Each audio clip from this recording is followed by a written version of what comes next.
saya terima antara lain dugaan pemasangan baliho parpol oleh oknum tertentu, penurunan baliho parpol tertentu yang diduga dilakukan oleh aparat. Ada juga laporan sejumlah oknum polisi yang mendatangi kantor parpol tertentu yang diduga melakukan tindakan intimidasi.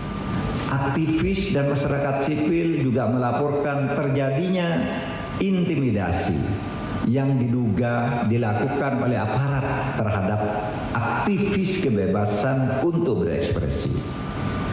Kejadian itu semua dilaporkan terjadi di Jakarta, Bali, Jawa Timur, Jawa Tengah, dan Sumatera Utara, dan mungkin juga ada di daerah lain. Saya masih bersama Profesor Kajian Asia dari Asia Institute University of Melbourne yang juga penulis buku berjudul Melokalisasi Kekuasaan di Indonesia Pasca Otoriter, Perspektif Asia Tenggara, Profesor Fedi Hadis. Prof, tadi soal laporan-laporan intimidasi, potensi kecurangan dalam kontestasi itu diucapkan oleh Menko Polhukam Mahfud MD yang juga memang sebenarnya calon wakil presiden di dalam, ya masih dalam kabinet. Iya, tapi kemudian juga ada calon presiden dalam kabinet Menteri Pertahanan. Masih juga ada juga dari PKB yaitu cawapresnya Caimin. Dengan saling curiga, saling memantau, bisa kerja nggak pemerintahan ini dan kabinet ini? Semakin sulit sih menurut saya, apalagi ini kan menteri-menteri yang dari partai-partai yang menyeberang itu kena kasus, ya mungkin aja memang sepantasnya kena kasus, tapi bahwa timingnya sekarang itu juga sebetulnya kan sedikit menimbulkan pertanyaan gitu. Kok baru sekarang? Kok baru sekarang? Lalu ada ancaman bahwa PDIP itu akan menarik menteri-menterinya. Ini sekali lagi yang membedakan 2014 Presiden SBY yang berkontestasi Pak Jokowi dan Pak Prabowo waktu itu dua-duanya tuh di luar, bahkan PDIP waktu itu oposisi. Pak Jokowi waktu itu menjadi gubernur DKI Jakarta. Jadi serunya beda. Kalau ini serunya juga beda karena justru di kabinet itu sendiri. Tapi ini Bu ya, yang kalau saya ngelihatnya dari sisi yang agak lain lagi Bu gitu. Dalam arti ini kan orang-orang yang selama 5 tahun bekerja dalam satu kabinet yang sama, mendukung satu pemerintahan yang sama. Kok tiba-tiba mereka bisa saling bertentangan? Kan mereka notabene di bawah satu kabinet, satu pemerintahan, bekerja di bawah satu visi misi yang sama gitu kan. Sekarang tiba-tiba visi misinya segala beda-beda gitu kan. Itu menunjukkan apa? Sebetulnya kontestasi dari berbagai kubu ini sekali lagi itu tidak berdasarkan hal-hal yang substantif. Kemungkinan besar itu perbedaan-perbedaan antara mereka bisa diselesaikan lewat negosiasi, apakah di bawah tangan atau di depan televisi, ya, it doesn't make any difference gitu.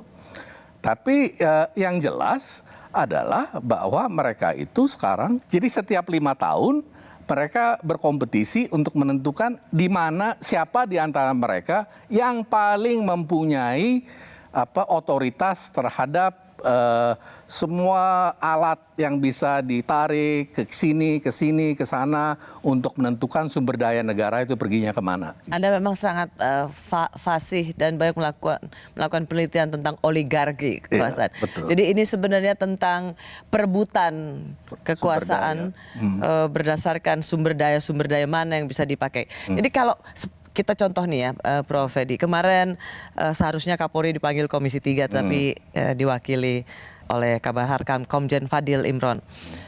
Dan kemudian terjadi sengit antara Nasdem dan PDIP, gitu. Yang kemudian dicelotehkan oleh Demokrat, wah inilah ketika sudah tidak lagi bersama. Apakah situasi ini sesungguhnya mencerminkan kelompok oligarki yang sedang pecah kongsi. Jadi begini Bu, oligarki itu mempunyai satu kepentingan bersama, yaitu mempertahankan struktur oligarkis itu sendiri, di mana mereka mendominasi ya seluruh infrastruktur ekonomi politik yang ada. Tapi mereka juga punya perbedaan kepentingan di antara mereka sendiri, yaitu siapa yang paling mempunyai kekuasaan terhadap alat-alat peralatan tersebut gitu. Nah, di setiap sekian tahun mereka bertengkar untuk menentukan siapa yang paling mempunyai hak untuk tarik alat yang ini atau apalah, bikin pola-pola kebijaksanaan yang menguntungkan kelompok yang paling dekat dengan mereka. Oke. Tetapi secara fundamental sebetulnya ya perbedaannya itu tidak berdasarkan suatu perbedaan yang ideologis, program kerja, kebijaksanaan, sehingga sebetulnya sulit sekali membedakan. Misalnya begini, saya mau tanya gitu loh, Ibu Rosi gitu, bisa nggak membedakan kebijaksanaan antara 1, 2, dan 3 itu di bidang melindungi lingkungan hidup Indonesia?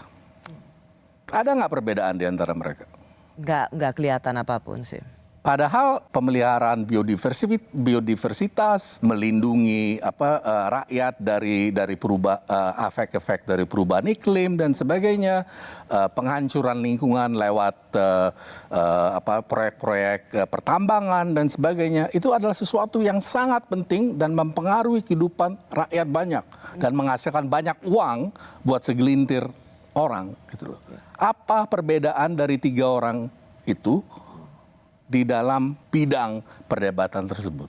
Ketika sesungguhnya tidak ada perbedaan ideologis yang secara nyata, tidak ada kesamaan program kerja dan agenda yang diperjuangkan, lalu kemudian muncul kecurigaan tetap bahwa aparat negara ini hanya melayani kepentingan pribadi. Saya mau ajak Prof. Edi dulu untuk mendengarkan apa yang dikatakan Ketum Nasdem Surya Paloh.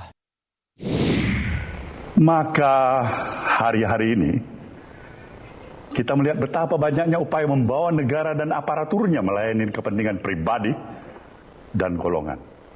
Saat ini kita berada di ujung tanduk kerusakan yang paling mencemaskan sepanjang kehidupan berbangsa dan bernegara. Kita berharap semua pemimpin nasional dan rakyat tidak kehilangan kontrol. Saya mau tanya sekali lagi Prof. Edi, bagaimana menjelaskan fenomena cemasnya kontestan di luar Prabowo Gibran bahwa aparatur negara memang melayani kepentingan pribadi? Ini orang seperti Surya Paloh ini kan udah cukup berumur gitu ya. Ingat di Orde Baru kan, di mana ketika aparat negara itu memang bekerja buat siapa yang mau dimenangkan oleh yang sedang berkuasa, gitu kan. Jadi sangat wajar buat seorang Surya Paloh untuk pernah di Golkar, sekarang mendirikan partai Nasdem, ya untuk berpikir bahwa hal ini bisa terjadi lagi gitu ya. Dan tapi pertanyaan saya adalah, kalau dia bilang bahwa sekarang kita ini ada di ujung tanduk apa dan sebagainya gitu, selama ini bertahun di pemerintahan ngapain? Ini kan orang-orang ini semuanya baru kemarin sore kerja sama-sama kok. Oke. Karena udah pecah kongsi ya. Jadi Prof, kalau misalnya ada kecemasan bahwa memang aparatur negara jangan dipakai untuk memenangkan paslon tertentu, itu kecemasan yang nggak boleh hanya karena sekarang udah nggak bareng sama siapa ya, itu harusnya kecemasan kita semua bahwa betul, aparatur negara harus netral dan berdiri untuk semua golongan. Kita punya tradisi bahwa itu tidak terjadi, jadi semua orang concern. Dan wajar concern itu. Kita tuh punya tradisi itu tidak pernah terjadi. Iya, betul. Ya. Jangan sampai itu yang harus diserukan bersama-sama tanpa ada kepentingan bahwa karena kita takut kalah gitu kan. Iya. Karena kita pasti menang, maka kita tidak menyerukan mestinya begitu. Mestinya begitu. Tapi nggak begitu. Oke. Kami kembali saat lagi untuk melihat seperti apa 2024 dari kacamata Prof. Fedi. 2019 ada cebong kampret, 2024 apalagi istilahnya?